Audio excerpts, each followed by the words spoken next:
Welcome to the Referrals Podcast, the show designed to help everyone from the solopreneur to the Fortune 500 company win the referral game. If you want to build a company with an army of ambassadors and raving fans who speak highly of you and refer you willingly, you are in the right place. And now, here is your host, Michael J. Maher. Hey, everybody, this is Michael J. Maher with another episode brought to you by referralspodcast.com and the Generosity Generation. And have you ever wondered, here's a question for all of you. What is the one thing such that by doing it, everything else becomes easier and or unnecessary? What if you could capture that one thing? Thank you, Gary Keller, for the question. What if you could capture that one thing that would make life easier or make all of the other things in your life unnecessary? Is that a wow? Is that today we are going to help you identify your one thing. We are going to help you identify the one thing such that by doing it, everything else will become easier. Your life will become easier. Your life will be better. And I cannot wait to introduce my friend Hal Elrod today, one of my favorite people on earth. And you know, his bio says after surviving multiple, think about that, near-death experiences and impacting millions of people through his books, Hal Elrod is now on a mission to elevate the consciousness of humanity, one person at a time. As the author of the international best-selling book, The Miracle Morning, which has been translated into 37 languages, I didn't even know there were that many, and sold over 2 million copies, and his newest book, The Miracle Equation. Listen, he is doing exactly that. He is changing the consciousness of humanity through the miracle equation. Listen, Hal isn't just teaching it. He's been there, done that. He's also a Hall of Fame business achiever, ultra marathon runner, 7-figure entrepreneur, and most importantly, a husband and a father. He has dedicated his life to helping other people overcome their challenges and become who they need to be in order to create the life that they truly want and deserve. And I have only co-authored one book ever, and I've never really been a co-author type of person. But I want you to know that when I was approached about helping people develop the ultimate morning ritual, there was one guy that I said yes to, and only one guy I would say yes to. And I have to tell you, there are just these people in your life where you feel them in your heart and you feel them in your soul. And I'm telling you something, Hal Elrod resonates with my heart and soul. And I am so humbled and so honored that you are on. Michael Maher, dude, that was one of, if not the best intro I've ever received, because it was from the heart. And thank you, man. Thank you for having me today. And I'm honored and I'm grateful and I'm excited to contribute. Now is the time when we all need a little help, all of us. Yeah, 100%. And what's interesting is that I truly believe that the message delivered is always important, but maybe there's never been a more right now, right time for what you're delivering than right now. You know, I mean, this is, for some people, this has been the savior, Hal. Yeah. You know, this has truly been the saving grace, the saving ritual, the saving thing to structure in a chaotic world. You know, the enemy of chaos is structure.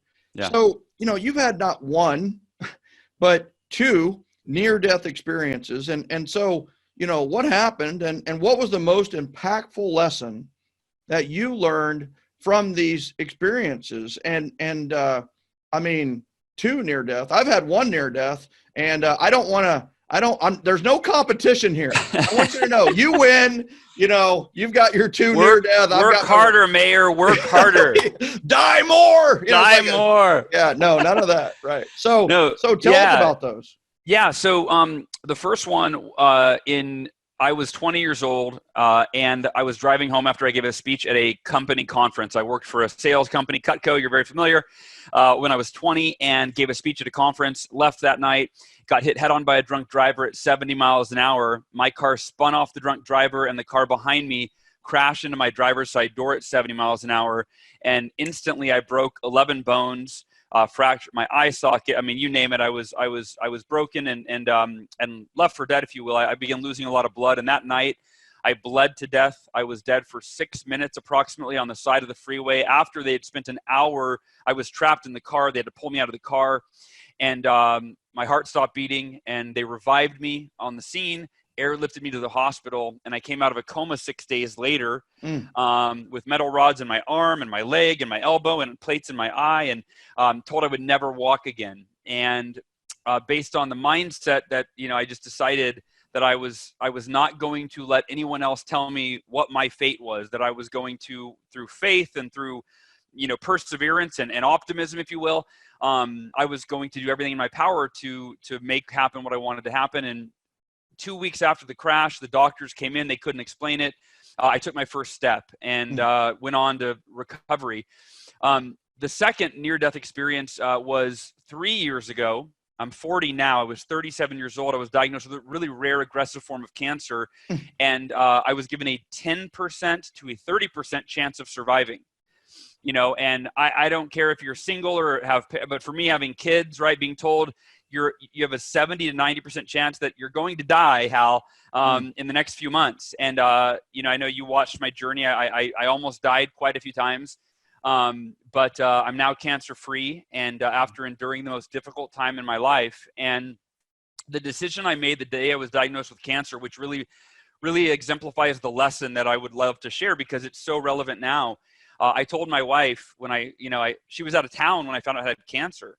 And I had to call her and tell her on the phone that it was a 10 to 30% survival rate. And, she started crying, and I said, sweetheart, I said, a few things. Number one, in my mind, there is a 100% chance that I'll be in the 10 to 30%. Like, to me, there's no other option. So that's number one. And I believe in the mind-body connection. I believe that our cells do what we tell them to.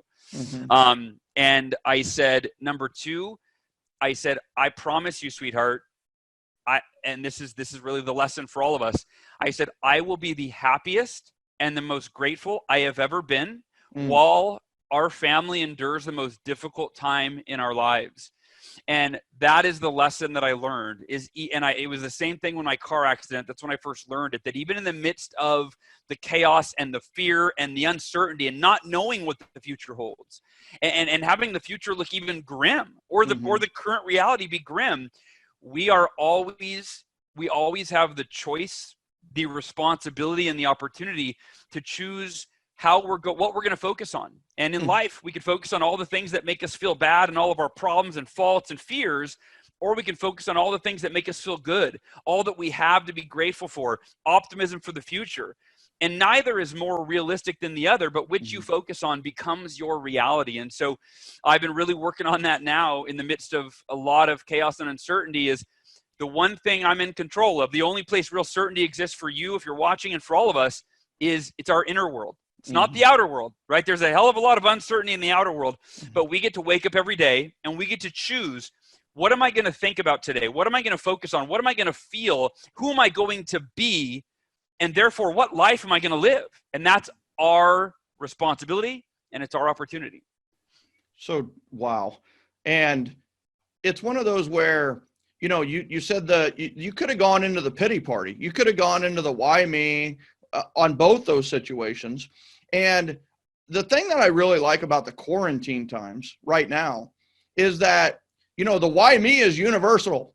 The why me is for everybody. Like, everybody's going through the same thing. So if you're doing the why me, it's like, look at how successful people are dealing with the quarantine, with dealing with the thing that's going on right now. Because, you used to say, why me? Because my circumstances are different than everybody else's. Well, guess what? The why me now, everybody's circumstances are pretty much the same. And yet there are people who are really positive, really having, being productive, that kind of thing. And then there's others that maybe aren't, So is there, what is your advice for maybe people that have asked themselves, why me? And then I have to ask you the miracle question, right? So. Yeah, of course. Well, and for me, it's, I've asked the why me question, and not even the why me question, why this? I think that for me, I asked the question as much for humanity as myself. That's a perspective I took years ago, is really thinking, not thinking about just me in isolation, but how do I, as part of the whole, I believe that we're all one. We're all a big part of the human family. And so for me, it's a why this, why now? And I actually ask more why. I always look for people suffering worse than I am. Yeah. And I go, why them? Why, so I think it's a fair question. And I had a friend the other day, he said, I'm loving quarantine. He said, I feel guilty. I'm so productive. I'm getting so much done. He goes, I live out in the woods. I'm in the safe place. And he goes, and this is one of the most like heart-centered human beings that I know. And he goes, Hal, how do you wrestle with that guilt of when things are going good for you and it's not going good for other people? And I said, I don't have a perfect answer for that. But I think that the universal general answer is, we have to do the best that we have with what we have. Like, that's it, know? And for me, the two areas of focus right now, because for all of us right now, I think the most important thing that we can choose is, what are we focused on? What are we focused on thinking, taking into our, consuming? What are we focused on doing? Right. And for me, the two main focuses right now are, how can I be the best I've ever been? How can I, when I say best, I mean in each area. How can I be the happiest, the healthiest? I am exercising more now than I have in years, right? Yeah. My diet is cleaner now than it's been in years. I'm spending more time with my family than I have in years, right? I lost a bunch of income because, like you, I'm a speaker, right? Yeah. So I'm cutting more expenses than I have in years. So my main focus right now is, how can I be the best I have ever been for myself, for my family, and for the world? And then the second thing I'm focused on is, how can I make my relationships the strongest that they've ever been? How can I nurture my marriage in ways that I've neglected it? How can I nurture my relationship with my kids in ways I might have neglected? How can I nurture my family, call my mom and dad more, see my neighbors more, my friends, So for me, those are the two focuses right now. And if you're asking why me, I would say shift that to, how can I be the best I've ever been right now in the midst of the craziness, the chaos, the fear? And how can I make my relationships the best that they've ever been? Boom.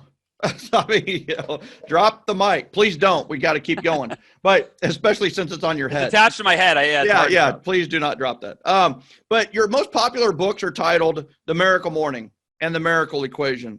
So I'm curious, how does Hal Elrod, how do you describe a miracle? Or how do you define the word miracle? Well, it's a good question, because it's a really loaded, misrepresented word, right? I mean, it has a lot of different ways that you could define it. Some people could define it biblically, right? Yeah. I think that no matter what, the typical definition is something that's very elusive, very out of our control. It's kind of a very passive, like, well, I'm hoping, I'm praying, I'm waiting for a miracle. And I personally, and I think you're like this too, but I'm a pretty results-oriented person. Like, I actually want to, I want to see measurable, meaningful improvements in the areas of my life that I'm focused on. So the way I define a miracle is any meaningful result that is beyond the realm of what you currently believe is probable for you. I'll say that again. Any meaningful result that is currently beyond the realm of what you currently believe is probable for you. Therefore, when you achieve said result, it feels like a miracle, right? And you think about the world's most successful people, however you define success, right? That's what they go after. The average person, most people go after what's guaranteed. I'm going to show up to work because I know I get a paycheck, and I got this dream, but I don't know if it's possible. I don't know if it's probable. I got these things I want to do, these goals, dreams, ambitions, but I just don't know. So I'm going to stay within my safe haven, in my box. But the world's most fulfilled people that are making the biggest impact, they're not chasing certainty, right? They're chasing possibility. They're going after things that are outside the realm of what they believe are probable. And when you move in that direction, right, when you start to become a better version of yourself, what seems improbable now becomes probable. And then it becomes inevitable. If you keep growing yourself and moving in a predetermined direction, the impossible becomes probable and it becomes inevitable. So that's fantastic. Two things on that. One is, you inspired me. I'm an acronym guy, as you know. And we wrote the Miracle Morning for Real Estate Agents together, and with the help of Michael Reese and Jay Kinder, of course, and Honore Quarter. We can never forget her, as she was the band leader and the one who whipped me into shape most often. And she's and the got wind me, beneath our wings. the wind beneath our wings. And so it's one of those where the AM, right? And it's funny is I always had probably thought this in some way, but you really defined it for me. And that was AM stands for another miracle. When I signed the Miracle Morning for Real Estate Agents, I always sign it, another miracle. AM equals another miracle. And I truly believe that. My feet land, and it's like, thank you. Let's go. And I'm not thinking, and I'm not looking for certainty, which is I had never thought about that. I'm really looking for the possibility and the opportunity in the day versus that certainty, and that's the first thing. And then the second thing is about this whole thought of, or something better with affirmations, affirm, I am a best-selling author or something better, and I got that from Jack Canfield and have incorporated into my affirmations. And it's amazing, like how often when you're open-minded to something better, the something better is actually what you get. And you're talking about that not do 100%, don't go 100%. You're kind of saying, hey, go 101%. You really have 101. People think, well, you can't go greater than 100%. No, that's not true. I've seen it. I've been there where, I thought what was 100% was really not 100%. I had 101% in me, and that 1 degree tweak or that 1% improvement or that one thing that's slightly better or a little bit better. And such a powerful message right now is give your best and give a little more. And it's like your definition of miracle makes miracles possible for everybody, Hal. Yeah. Doesn't it? Yeah. Yeah, it does. And I think that, most people, like the miracle equation, which we may or may not get into today, but the simplicity of it is it's two very simple decisions: unwavering faith and extraordinary effort. And what that looks like is the only way you're going to create miracles, these meaningful results beyond what you currently believe is probable, whether it's in your business or your personal life, whatever area, once you're clear on what you want, most people give up the faith that it's possible. And when you give it the faith that it's possible, it's impossible, right? It's like that's where it begins and ends, and it hinges on your faith. And I don't mean a faith in a higher power, not to discount that. I'm talking about faith in yourself and the possibility. I'm committed. Yeah, faith in the possibility, faith in the opportunity, faith in yourself that this is a possibility for you. This is an opportunity for you. I love that. And the extraordinary effort piece is, that doesn't mean, I'm not telling you to work 80 hours a week. In fact, I think a lot of grace is important as well. Extraordinary effort is really about consistent effort. If I had to define extraordinary effort in one word, it'd be consistency. And, the average person, when we're excited about a new idea, we go all in for a few days, maybe weeks, maybe months, but most of us give up long before it's possible. And I think one of the best examples is the Miracle Morning in my own life, where my goal was to change 1 million lives with this book after it came out. And I was going to do it in a year. That was the goal. 1 year, sell 1 million copies, change 1 million lives. That year I sold 13,000 copies. Well, if you do a little math, that's 99.87% short of the goal. But I had unwavering faith that if I continued putting forth extraordinary effort over an extended period of time for as long as it took, eventually the miracle would become a reality. So I went for it in year 2. And in year 2, I sold like 23,000 copies. So I'm still 99.6 something percent short of the goal. But I just continued applying the miracle equation. Unwavering faith, it's not a one-time decision. It's every single day, an extraordinary effort every single day. And it took 6 years. 6 years later, we sold 1 million copies. Woohoo! But one of the most important lessons I think we can learn for all of us, that we have trouble with patience. We have trouble maintaining faith when it doesn't look like it's happening like we want it to or as quickly as we want it to.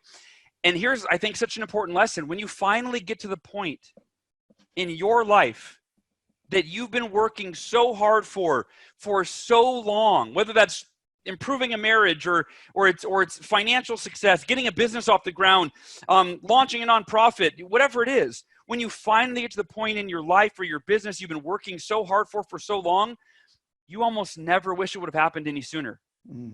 Instead, you look back at the journey and you have hindsight, you go, oh, it was supposed to be exactly like that. I was supposed to struggle during the times I struggled. I was supposed to doubt myself during those times. I was supposed to cry, feeling depressed and scared and suffering from anxiety. That was part of it. I didn't know it at the time.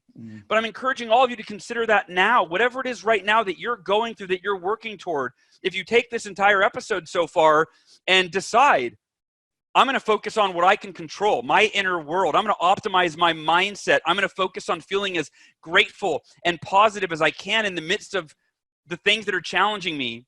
And I'm going to get clear on what I want for my future. And I will maintain unwavering faith and put forth extraordinary effort, even if that effort's one thing a day every day, or 5 things a day, right, Michael? Yeah. But eventually, if you do that, your success is inevitable. It's like the Miracle Morning took 6 years. You eventually get there and you go, oh, I'm glad that I committed to those 2 decisions, that unwavering faith and that extraordinary effort for as long as it took, because you'll look back and go, the timing was perfect. It always is. I don't know if I've ever gone like this. I probably look like a bobblehead in the replay because I was just like the whole time, I'm just like, oh my God. Yeah. It's just like, it's one of those where it reminds me of so many things, that are so valuable to people to know. I mean, one thing is we underestimate what we can do in the long term and we overestimate what we can do in the short term. We underestimate what we can do in 5 years, but we overestimate what we should have done in a year. And that's so true. And I've always said, it's so funny, is like growth is better than explosive growth. And I say that because I had explosive growth with the book very early on. And you know what I did? I messed it up. I didn't know how to handle it. I didn't know what to do. And I got a little chaotic and I got messed up in my family relationships and I got messed up with my friend relationships. And I messed up a lot because I had explosive growth. And that's where, growth is better than explosive growth.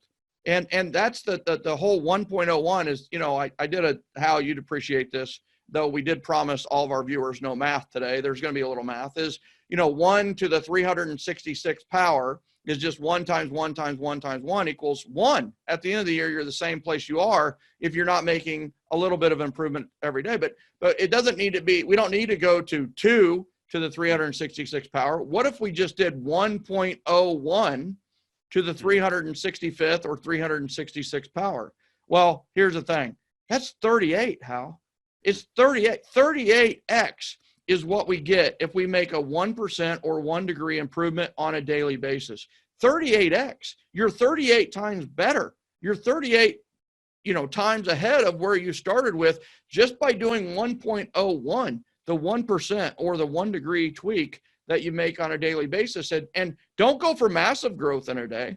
Go for a little growth in a day. And I will tell you that this formula, people need to write this down, put it on their wall. It's unwavering faith plus extraordinary effort. Like right there. There it is. There write it like that.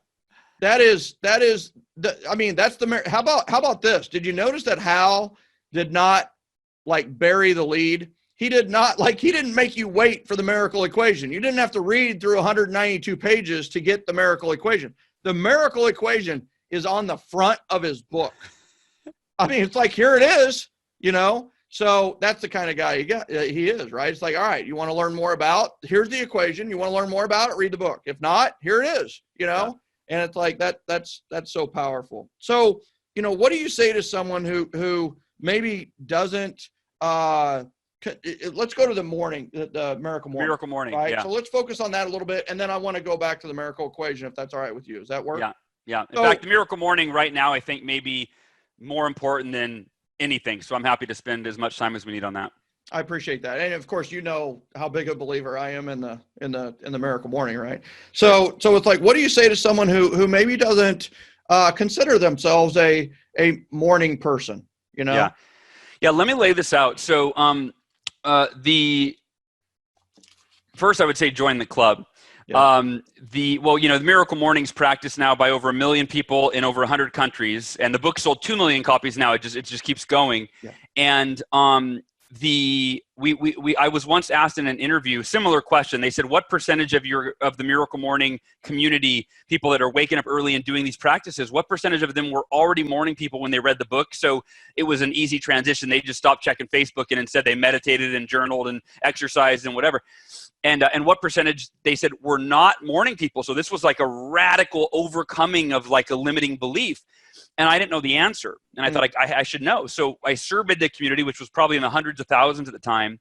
Wow. And 72% said they had never been a morning person in their entire life. And then they read the book, and because that's part of what it teaches, is not just, hey, you should wake up early and do these things. It's like there's a whole chapter on how to beat the snooze person if you've never been a morning person your entire life, right? And I'll share how this came to be. It was 2008 when the U.S. economy crashed. And the Miracle Morning is what enabled me to double my income in 2 months in the midst of a declining economy. And so, Michael, I've been waiting for this moment, not like waiting, like I can't wait till the economy crashes, but knowing that the economy runs in cycles. There's going to be another economic crash. And in 2008, the thing that turned it around for me was this Miracle Morning ritual. And I'm going to tell people about this, because it can do the same it's done the same for, hundreds of thousands, millions of people. So in 2008, 6 months I lost over half of my income because the economy crashed and my clients couldn't pay me. I was doing sales coaching. So I lost over half my income. My body fat percentage tripled. I was in the worst shape of my life, physically, mentally, emotionally, and financially. And a series of events led me to figure out, what do the world's most successful people do every day that I'm not doing? And I came across a lot of different practices, self-help rituals, whatever. And I kept coming across morning routines and morning rituals. But I was part of the 28%, right? Or 72% that's not a morning person. So I went, no. What else do they do? Like, I'm not looking for I'm not a morning guy, right? And finally, I saw enough of these articles on morning rituals. And back then, they weren't nearly as popular as they are now, right? Right. But one of them grabbed my attention. I read it, and here's what I walked away with. And I want you to walk away with the same thing, or at least consider this. What I got from this one article was having a morning routine, a productive, proactive, growth-infused, goal-oriented morning ritual that sets your day off right, sets you up for optimum physical, mental, emotional, and spiritual capacity so that you can start every day a better version of who you were when you went to bed the night before. And what the article said is, it's arguably the single most important improvement you can make. And I think that's what you might have been referring to when you opened up the call. Like, what's the one thing you can do that, and I'm going to butcher it, but having done it, it makes everything else, unnecessary. Easier and unnecessary. It's the morning ritual, right? It's the morning ritual, having a morning ritual. Yeah, I believe that. When I had that, I read that and it opened my eyes. I thought, well, wait a minute. If I want my life, one of my mentors, Kevin Bracey, used to say, if you want your life to be better, you have to get better first. And most of us are trying to stay the same and just do the things we're always doing, want to get better, and it doesn't work that way. Yeah. And so I thought, okay, I'm not a morning person, but man, I've got to be willing to do something out of my comfort zone if I want to turn my finances around.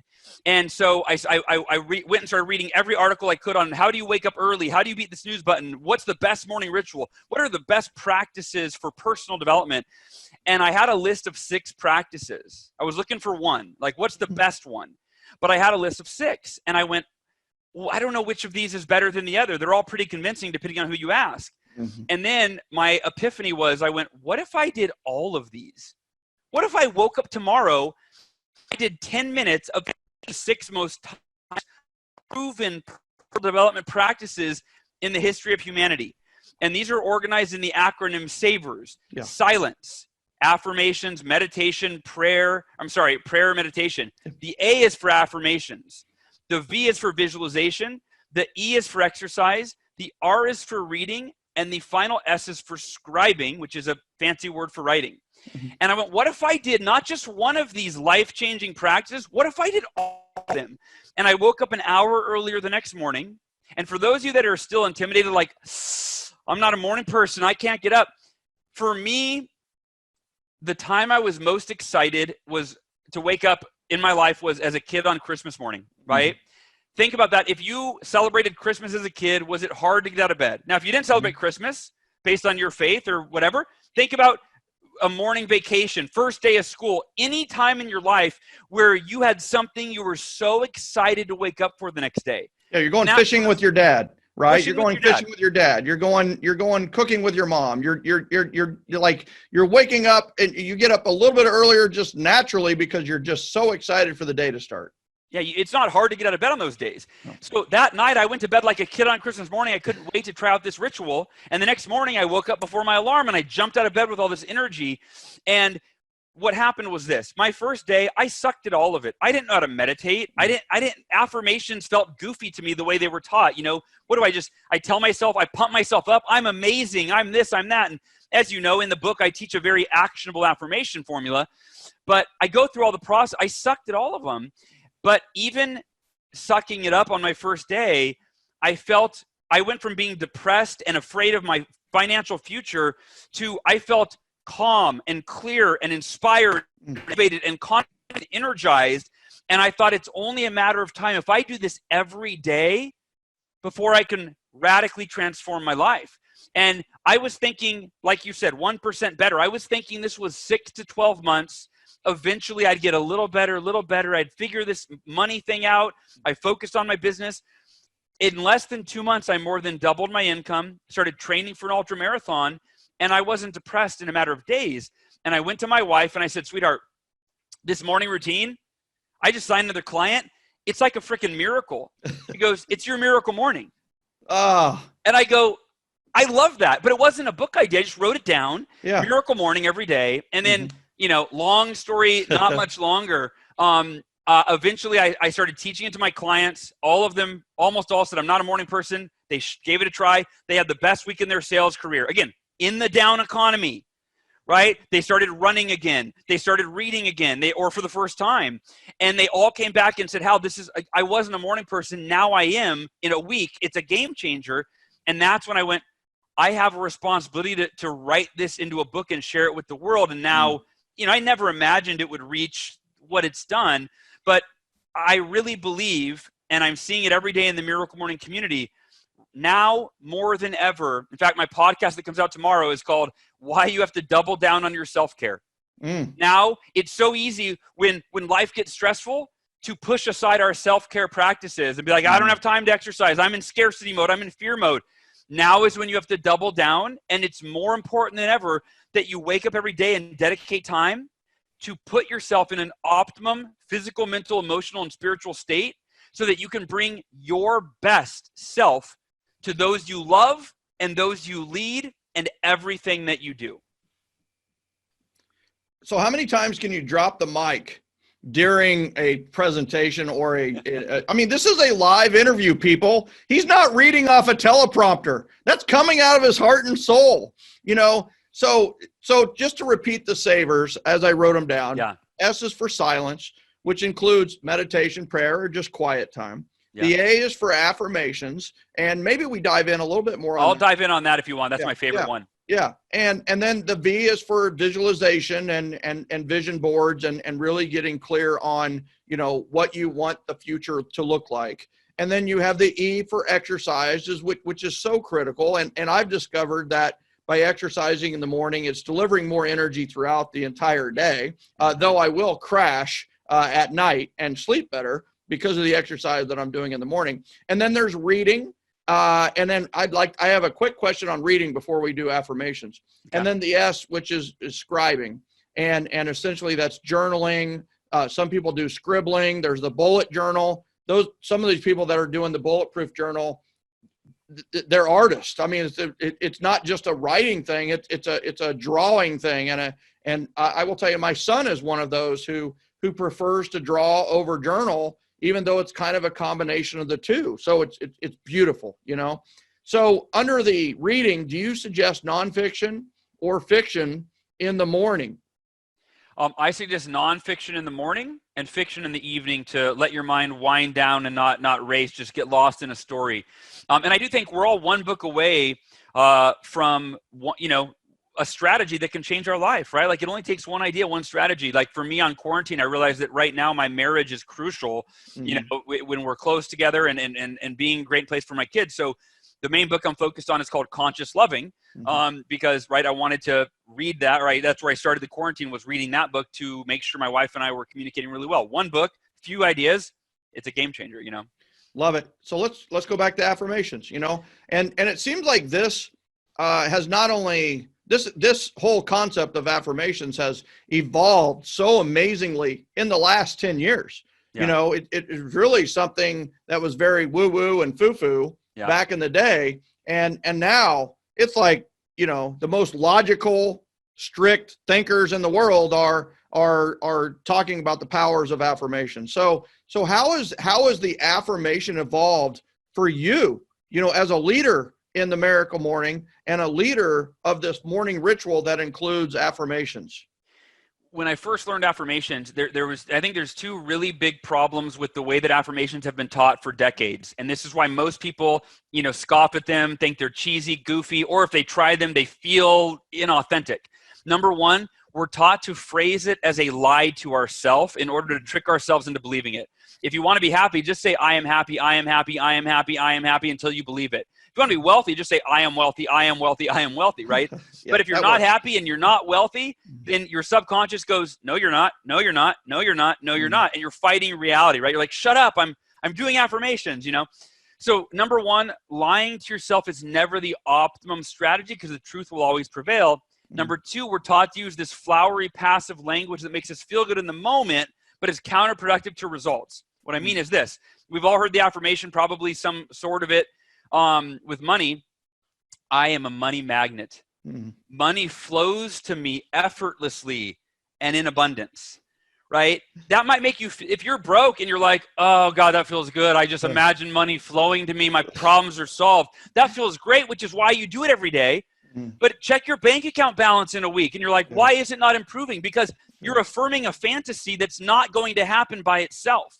So the way that I teach affirmations, I'll give you 3 really simple, critical steps. Number one. Hold a second, Hal. Yeah. Listen, everybody, listen. I want you taking notes on this right now. I want, even if this is the only thing you get from this daily dose, this is going to change your life. You do it, it will change your life. Hal can't change your life. I can't change your life. This lesson implemented by you can change your life. You want to know how I know that? Because it changed my life. So Hal, what are the 3 components of affirmations we really need to hone in on? Yeah, thank you for that, because you're absolutely right. In this, if I had to pick any one of the practices that I do in Miracle Morning, this is the one that makes the biggest impact. Number one, what are you committed to? Affirm what you're committed to, right? Not, I want this, I want that. What are you committed to? It's a different thing that it does to your psychology. If you're affirming what you want, you just keep wanting it. You want it bad. The more you affirm it, the more you want it. When you affirm the more that I'm committed to generating this result, I'm committed to being the happiest I've ever been. I'm committed to generating $50,000 in income this year. I'm committed to what. Now you're programming your subconscious not to want something more, but to solidify the commitment that's required for that to become a reality. Number 2, why is it deeply meaningful to you? That's where you get the juice that you need, the drive that you need when you're not motivated to do the thing you're committed to, right? The why, the deeply meaningful why is where you go, oh, yeah, I don't feel like it. Oh, wait.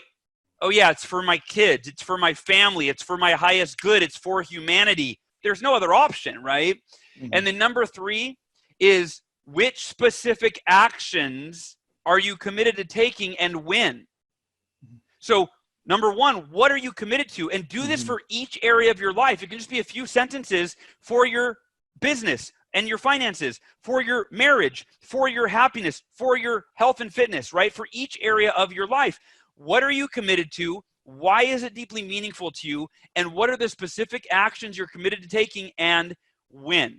And when you affirm following that, you're not just promising something that will magically happen. you're actually affirming and programming your subconscious to align with what you need to think, focus on, and actually do, and even when you are going to do it, to ensure that that outcome, that meaningful why, becomes a reality. Yeah, you're taking affirmations to the nth degree. This is like affirmations on steroids, you know?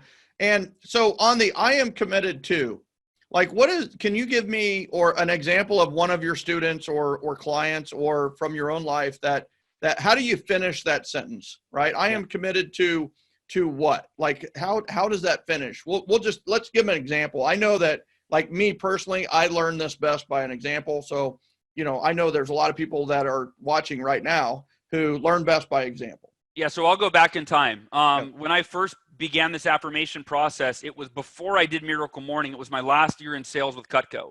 And my best year in sales with Cutco up to that point was a little over $100,000 in kitchen knives. And I wanted to double that my final year, which, you know, increasing your sales by 10, 20, 30% is intimidating. 100% was terrifying, right?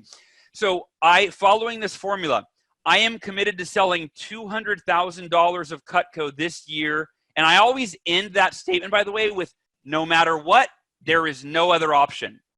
So I am committed to blank, no matter what, there is no other option. So that was the outcome.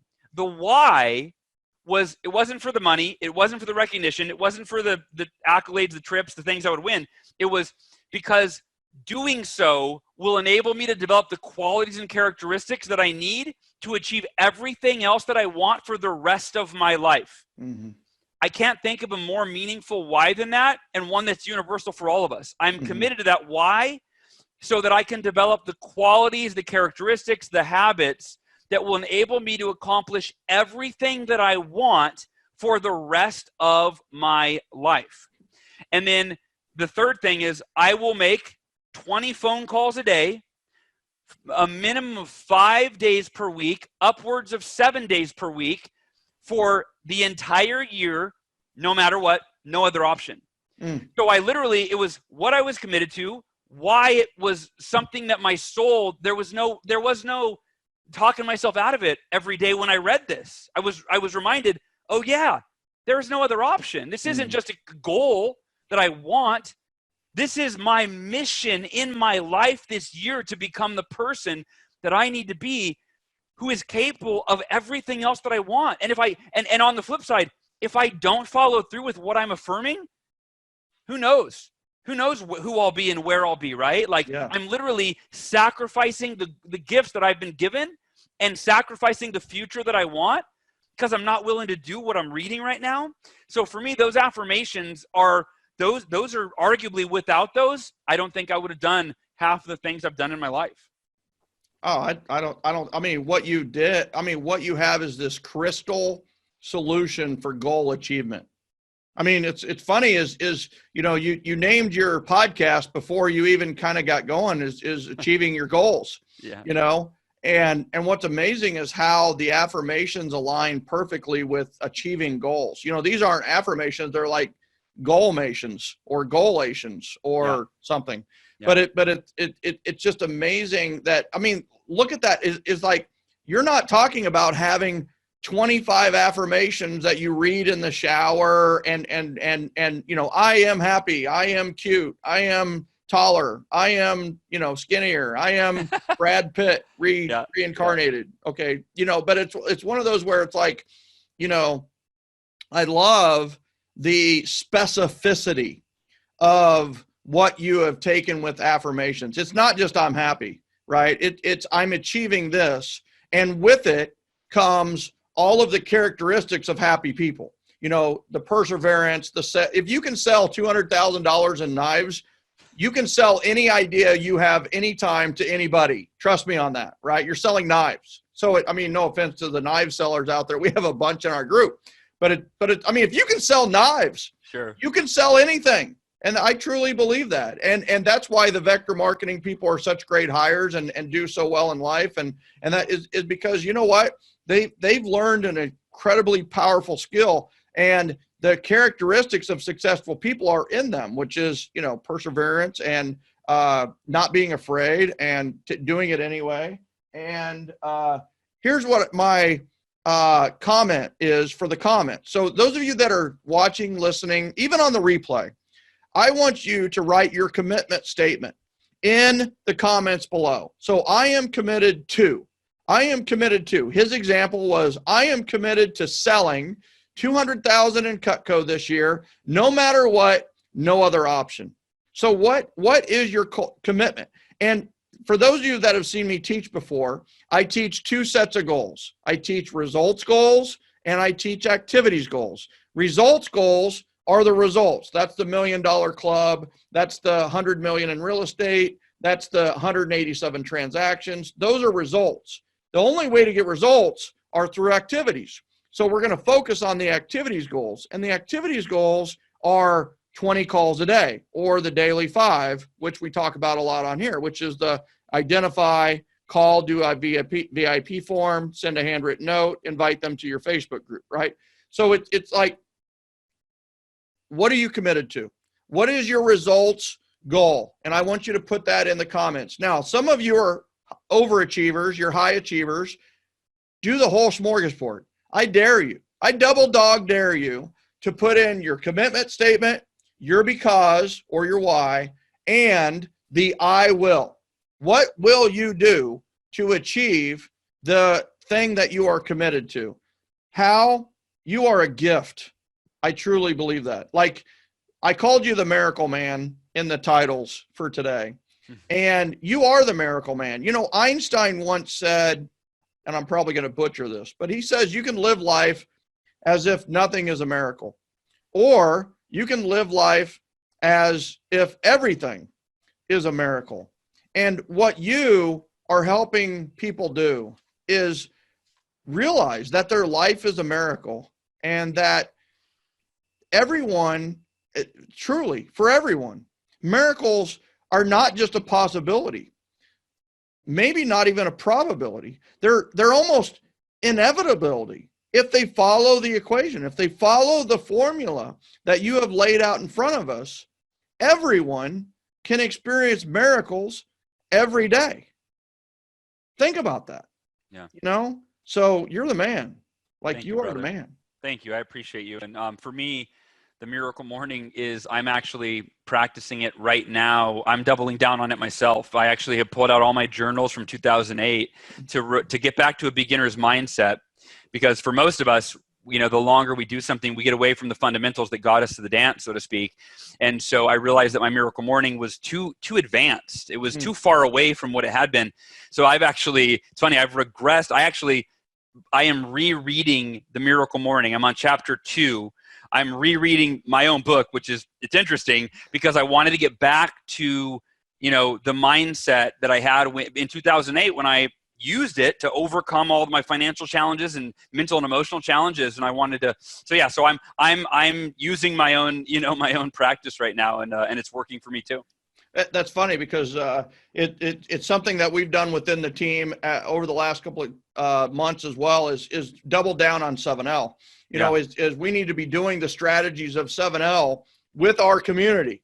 You know, it's kind of grown organically and without maybe the proactive strategies of 7L. So we've really started to incorporate. Like, I just want to thank you from the bottom of my heart for everything that you've done for me and the lessons that I've learned from you.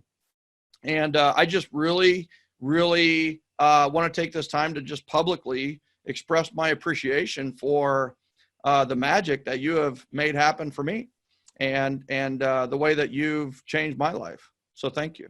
Yeah, you're welcome, Michael. You're very welcome. And thank you for leading, man. Leading right now in this time where it's challenging to lead, because our own brains, you know, I know that as a leader, my brain's going a million miles a minute, and it's like, well, what should I do for myself, my family, and others? And I want to acknowledge you. Thank you for putting this out every day and leading by example and helping others in a time where we all need help. So I appreciate you acknowledging that. And, you know, thank you so much, truly, from the generosity generation, from those that are listening and watching, and from myself and my family. Thank you so much for being our guest today. Appreciate it, man. It's been an honor. Thank you. Hey, listen, if you liked what you saw today, share it and rate it. Give us a review. Let us know what you thought. thank you so much for being on this and listening and viewing. We do this for you. Hal does this for you. I do this for you, and we're here to help. Hal, I appreciate you. That's our episode today, and I'm just so humbled and honored that you were here today. Thank you, man. It's been fun, man. Appreciate it.